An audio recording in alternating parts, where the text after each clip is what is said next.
doesn't click to you very soon, and by the time it soaks in, it was too late. I was married. I believe that forced marriage is wrong because it should be up to the two people themselves. Arranged marriages can be quite good in some cases. So Nazan, tell me why you thought it was important to spread the message of domestic violence. What triggered it? We thought it would be good to send an important message together with what we were trying to do, and that message was domestic violence. In a way, not just domestic violence, we wanted to take it the message that forgiveness is good, but then you should not keep forgiving and then put aside your dignity or your freedom or what you should stand for. I just thought it was a big shock in my life. It took me away, and I created a bit of a tantrum, as we all do. You're 18, you don't think. And then I got a warning that if anything does happen, they will set me alight. As in terms of women, battered women and women facing domestic violence, they should come forward and they should be able to seek help and be able to stand for themselves. I believe that marriage should be optional and you should choose. People should love who they want to love, not be forced into it.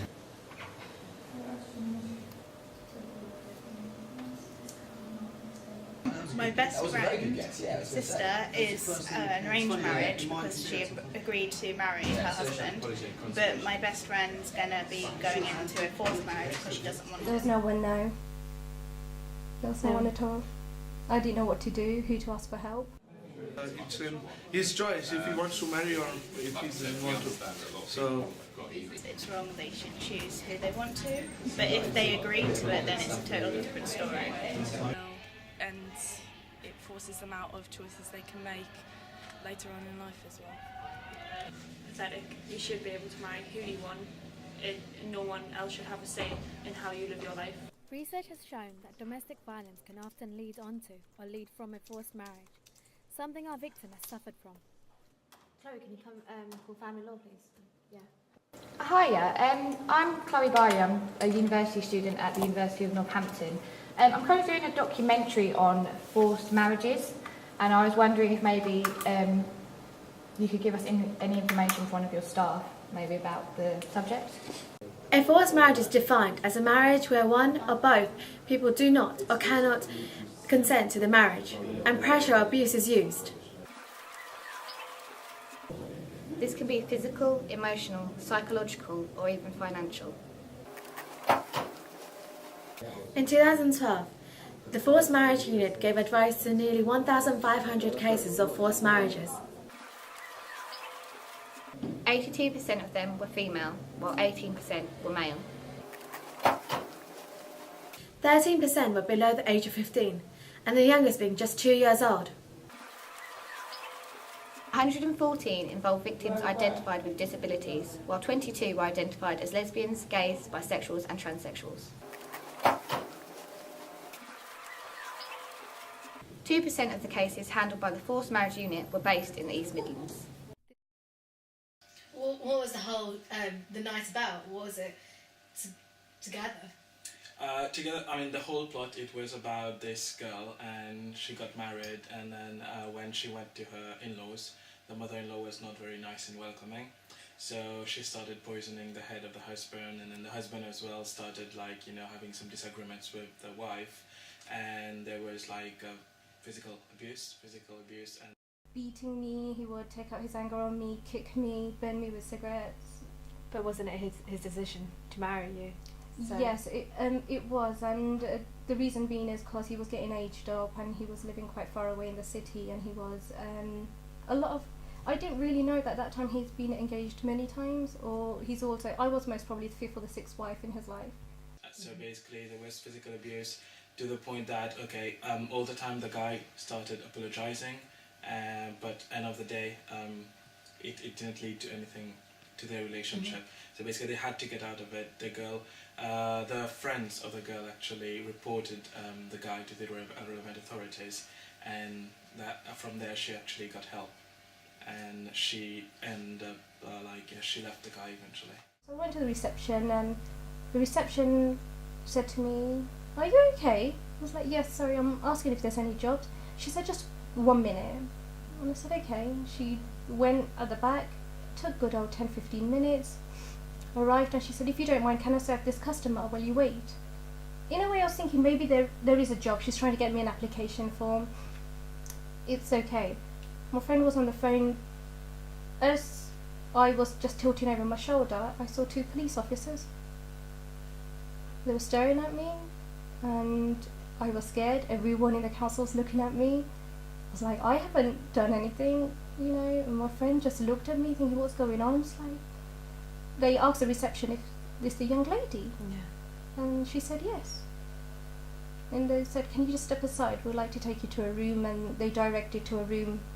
And they said, there's no cameras here, so you can take on board. And I was like, what's going on? No idea. Running late to be back. My ex-in-law started to phone me. They had to come and pick me up because it was raining. There was a lot of pressure on me within a second. And they were like, can we just ask you, you know, how have you had these bruises or the mouth? And I said, oh, I fell down. Instantly, down the stairs I fell down. And they said, so when you do fall down, you burn yourself, do you? And they took me to this place and it was called the Women Aid. And they were just explaining, the ladies looked at me and said, oh my gosh. And they just said, can you sit down? You know, we want to talk to you.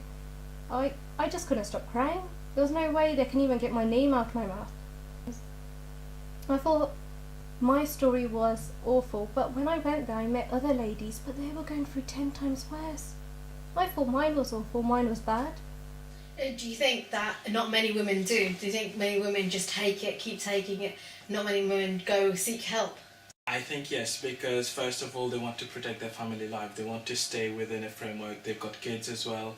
They've got the security of having a husband. So basically they wouldn't want to take this additional step to go out of this comfort zone, or even though this particular comfort zone is something not very beneficial for them in terms of abuse and all these kind of things, but change is something many people wouldn't go for easily.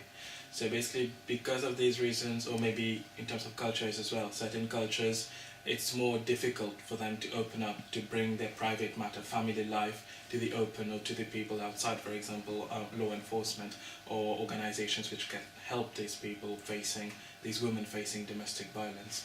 So I would say for these particular reasons, these women, they suffer in silence and they don't go and seek help where they can actually get.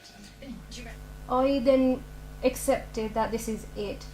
You wanted to give him another chance? Yeah, just accept it. And if he does in the end, if I do die, then at least I would be in peace. But maybe I've done something very bad in life, that this is my punishment. I accepted it. That I was the most awful person to live with. I was so fed up, I did end up taking my life. I attempted to commit suicide, yes.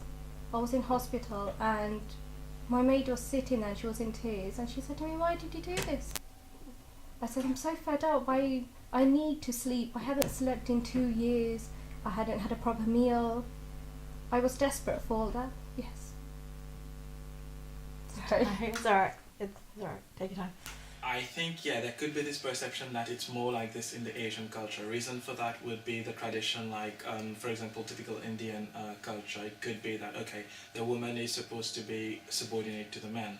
The woman is supposed to be the one taking care of the household, taking care of the family. So basically, it's no longer the case now. I mean, the way the world is going, it's supposed to go towards equality. It's supposed to go towards, okay, towards working women. It's no longer like, okay, the man is like the breadwinner of the family. Yeah. So basically, because of this mindset which has remained deep in the nature and in the perception of these people, I mean, traditional, maybe in Asian people, as you said, maybe because of this, they are like more willing to suffer in silence. They're more willing to endure more than probably somebody who's in a foreign country. For example, if you take it UK, for example, the educational system, the family framework and everything, they make them prepared mentally that, okay, there is equality, the man and the woman, they both contribute equal. In terms of working class, men and women are being employed more or less the same, compared to maybe an Asian country where there's more perception the woman should stay at home. So in terms of these perceptions and all this, maybe, then yes, I would say to that point, it tends to be more recurrent in the Asian families than... I'm desperate for my father's love all my life. Yeah. And he wanted me to have an arranged marriage. I wanted to make it work so he can say, yes, I love you because you're my daughter. Because on my birthday he told me he hated me because I was his daughter. And I did tell my mom that it's not going right. And a thing that a daughter can share to a mother, I said it, that we don't sleep in the same room. I sleep on the floor, on the tiles in the living room, and he sleeps in the bedroom. My mum said just because you're British born and maybe he's awkward with you because you're not the right person to get along with. So basically I lost everything within a second of my life. But yeah, so definitely don't think that life ends. The life only ends if you want to end it, and now I can say I don't want to. I want to live. You do regret, trying to take your life? Yes, I was never that person to do that. Why did I do it? Under pressure. I'm quite surprised. Yeah. Oh, thank you, Kaja. It was very nice hearing your story, taking the inspiration. You guys, do take the advice, do get in contact with a charity if you are going through anything, or you do see people going through anything.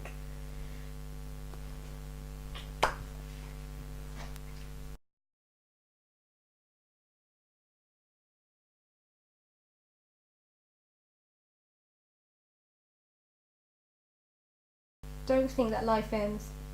The life only ends if you want to end it, and now I can say I don't want to. I want to live.